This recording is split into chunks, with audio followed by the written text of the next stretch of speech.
Hello everyone, I'm Chris Hernandez and this is the Weekly Report, your look at news from the city of Kansas City, Missouri.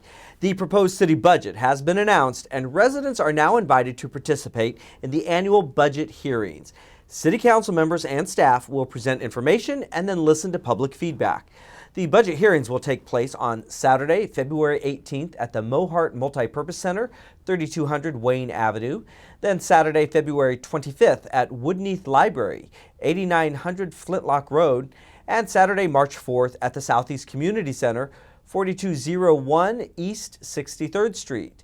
Please join us. All three hearings will be held from 10 a.m. to noon. And the nearly $1.6 billion submitted budget proposes increasing the public safety portion of the budget by $19 million, which is 4.6% over the current year. Public safety will account for 76% of the general fund in the submitted budget for next year. There's lots to love about living right here in Kansas City, and love was certainly in the air at the city market this Valentine's Day during the annual Tie the Knot free wedding event. Tie the Knot has been an annual event here at the City Market since 2007. So we have married quite a few couples and have had lots of happily ever afters. Well, we were just randomly looking for something unique, and we were going to get married this summer with sunflowers, but then we decided we didn't want to wait that long, and I Googled Tie the Knot, and this whole page came up. And we called Sue and we were the last couple to be picked. And so we decided, just to go for it. We just love this event for a variety of reasons. First off, we really want to let the public know that the City Market is open year-round, even in February, even when it's cold out. We got lucky on weather today, but sometimes it's a lot chillier. So that's one of the main reasons. And then, of course, we just like to promote all kinds of diversity and love and, promote the whole spirit of Valentine's. And now by the power invested in me, I pronounce you husband and wife. You may kiss the bride.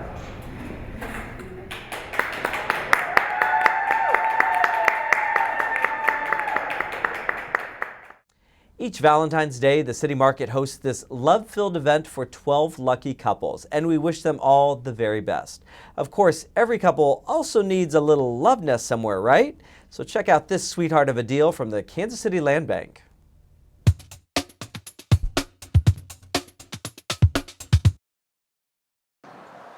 We've got 50 houses. We're going to sell them for $999. Folks are going to have to show that they have the same amount of money, $8,500, to fix these houses up, that they have the means to fix these houses up. This is a follow-up to our dollar home sale we had in 2016. Most of the feedback we got was that folks wanted better houses and they wouldn't mind paying a little more money for them. So the dollar houses were all in very poor condition, and what we're calling our Heart of KC home sale is going to be houses that are in fair condition, which is about the best that we get. We're going to focus mostly on owner-occupied houses. These houses will all need some doors and windows. They'll need some roofing maybe. They'll need electrical work, plumbing, HVAC work, and you'll need to paint, obviously, and decorate the inside, which may mean a new kitchen, a new bathroom. But they won't have foundation issues. They won't have large-scale repairs that need to be done. They're not dangerous buildings. Most of our folks do their own work. If that's the case, you'd probably be between $20,000 and $30,000 to put one of these houses in livable shape. For our application, they're going to need to show that they have $8,500 in the bank so they can at least get started on a rehab. They're going to need to finish the outside, the code violations at least on the outside within the first 4 months. They'll have an additional 8 months to put the property into a habitable condition. So they'll have a year in total. These are all properties that came to the city in the land bank because they were abandoned and vacant. Nobody had paid taxes on them for 4 years. And so the idea is to put these properties back into responsible production.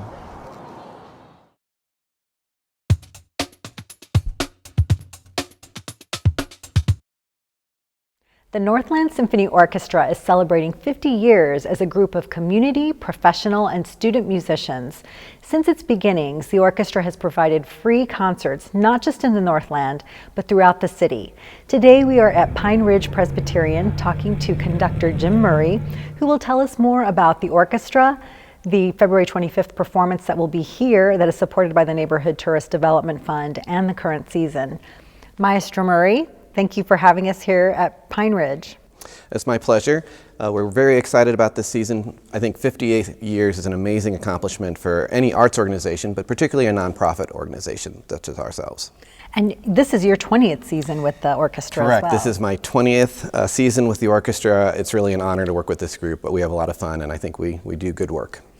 How did the orchestra get started? The orchestra was founded by a group of music educators that were north of the river, and they felt that the area needed an ensemble to provide great music to the area, but they also equally felt that there needed to be a place that professional musicians, community musicians, and student musicians could come together and make music together.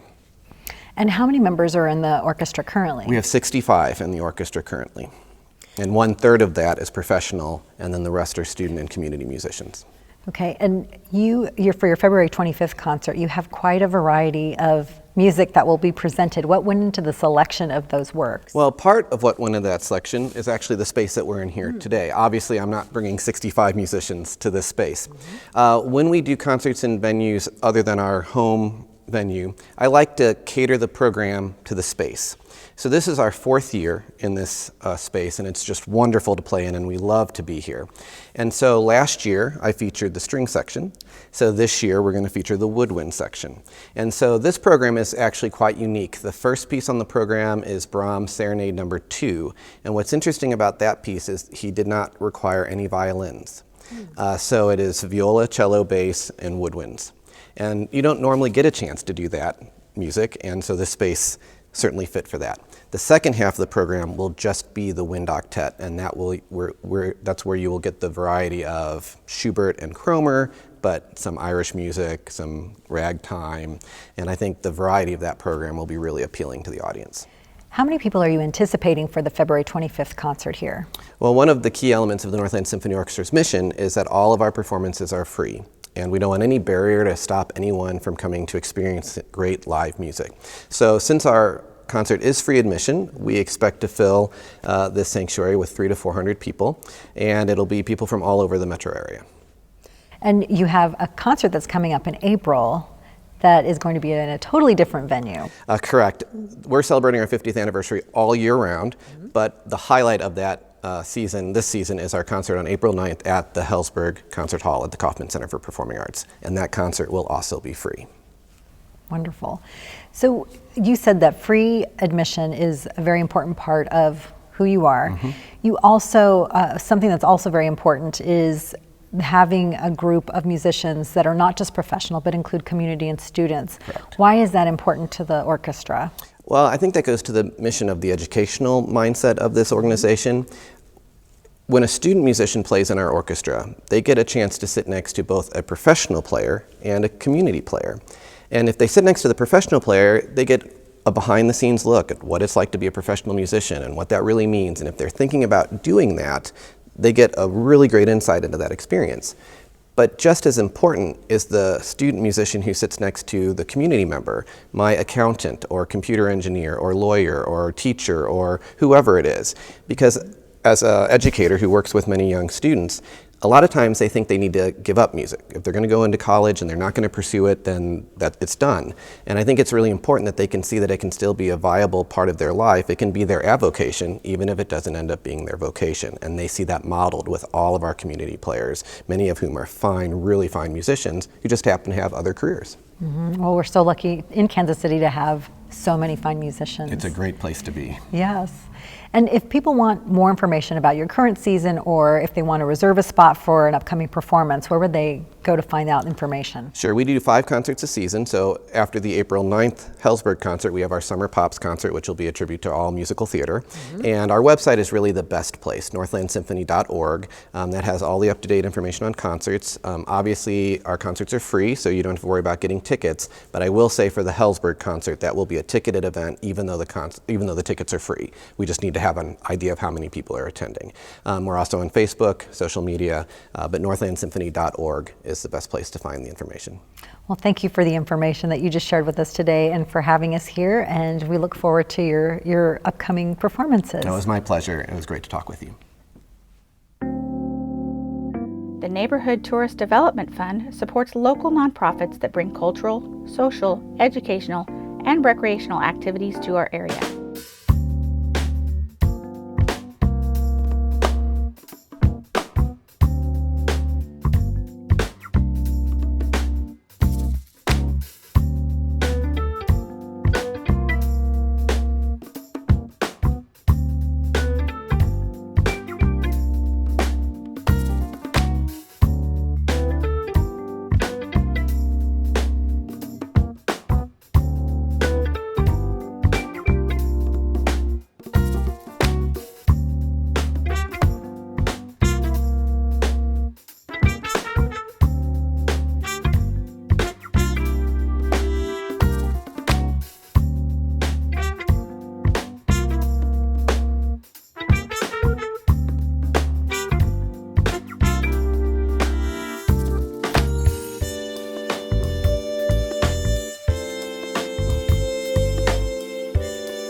To learn about additional upcoming events, visit kcmo.gov/ntdf.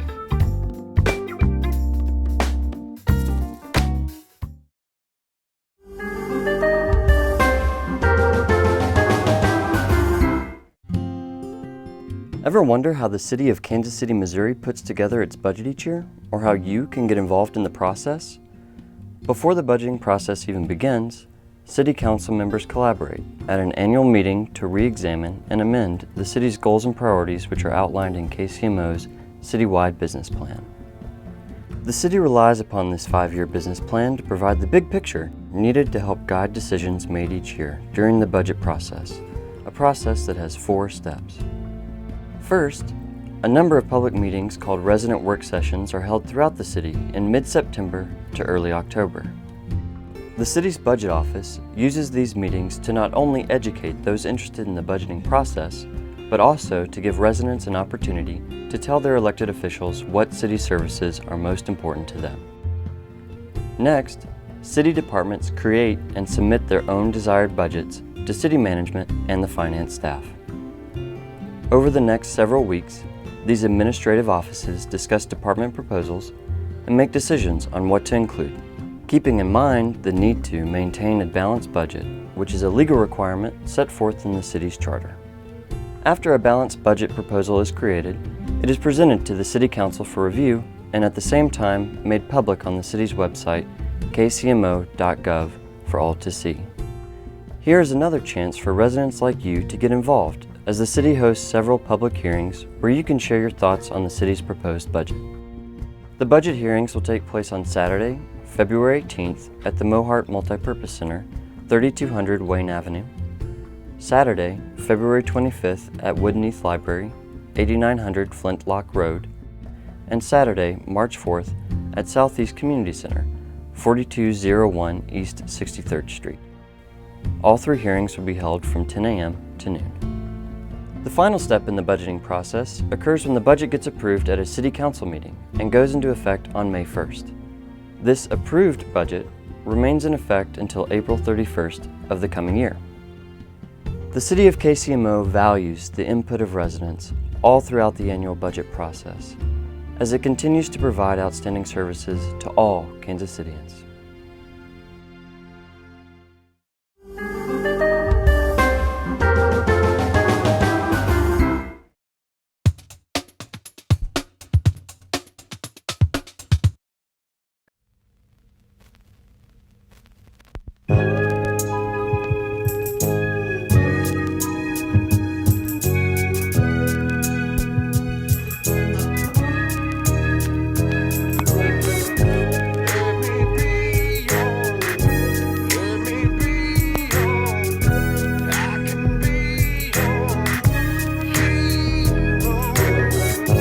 nerves are bad, worrying about dad. Praying he makes it home safe, not everyone has. In his line of work, a lot of crying and hurt. Putting his life on the line to save his or hers. Gone for days at a time, missing precious moments. She waits and anticipates his return home. And when he leaves, she likes to sleep in his old t-shirts. Her favorite words are I love you and safety first. He taught her everything that he learned at work, so she keeps him sharp and he keeps her heart.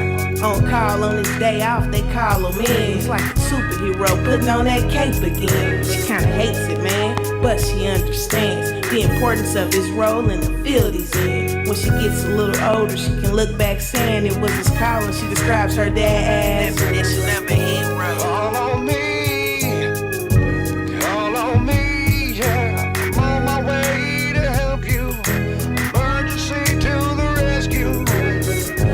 Let me be your,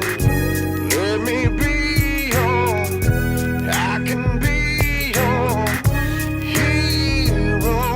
By the blink of an eye, a snap of a finger. Tragedies can happen or accidents either. There's always been through numbers, people down for that reason. They always show up too, no matter the season. Vehicle went into a skid and lost control. Flipped over, got pinned up to a light pole. In that moment he gave up, knowing he was stuck. The other driver was too injured to get up out of his truck. Bystanders called emergency service. The victim lost consciousness from being so nervous. He claims he saw his old grandmother who was no longer here, saying, "You'll be just fine, my dear." And when he regained consciousness, he heard a bunch of sirens. The voice spoke, "Hang tight, we're gonna get you out of here." Victim shed thankful tears. His prayers have been answered. Help us here. Definition of a hero. Call on me, yeah. I'm on my way to help you. Emergency to the rescue. Let me be your, I can be your hero. You heard of Batman, Superman, Spider-Man? When you mention heroes, how about firemen? No peace, no sleep, away from home all week. When dispatch calls, you can hear his heartbeat, knowing he has a job to do. The dangers that are possible to ride into. The prayers said before every call is through. The looks on people's faces when you come to rescue. Not to mention all the fallen co-workers that did what they could. And the bystanders watching from the whole neighborhood. When that fire truck takes off, sirens going off, stop and think about those firemen's thoughts. Real pressure. They hold a reputation for making bad situations better. The whole building collapsed while heroic he stood. Many tales of the legendary deeds for the good. Hero. When I'm called to duty, God, wherever flames may rage, give me strength to save a life, whatever be its age. Help me embrace a little child before it's too late, or save an older person from the horror of that fate. Enable me to be alert and hear the weakest shout, quickly and efficiently, to put the fire out. I want to fill my calling to give the best in me, to guard my friend and neighbor and protect his property. And if according to your will, I must answer death's call, bless with your protecting hand my family, one and all.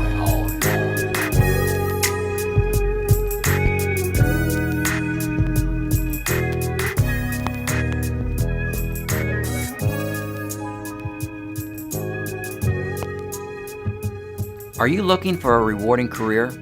If so, we're looking for brave, team-oriented individuals who want to serve the Kansas City community.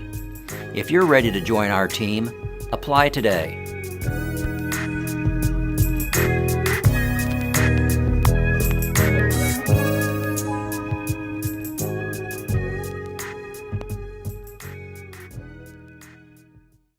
The video you just saw was produced for the Kansas City Fire Department as one part of a new recruitment process to encourage more minority and female candidates to apply. You can submit an application through March 17th. For a complete list of job requirements and that application, go to our website at kcmo.gov and search Fire Careers. Thanks to a $30 million HUD grant, a new apartment complex and community services center are opening in the Pendleton Heights neighborhood in historic Northeast Kansas City. The Choice Neighborhood Grant is an initiative that the city was awarded $30 million from HUD about a year and a half ago, and it is for the replacement of the Choteau Courts public housing site at Independence and Paseo. The whole point is choice, so there'll be anything from one-bedrooms and studios that artists can also use as a studio for their art to townhomes that have 4 bedrooms that larger families can use.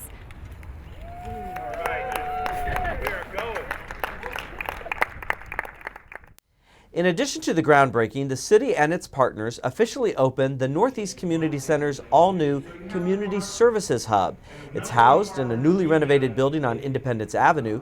The center is operated by the United Way of Greater Kansas City, and it offers adult education opportunities, support for neighborhood leaders, and literacy programs in the Northeast neighborhoods. That does it for this edition of the Weekly Report. To view this program again or other Channel 2 videos, just go to kcmo.gov and search Channel 2. That page has a link to our YouTube channel where you can view all of our programs on demand. I'm Chris Hernandez. Have a great week.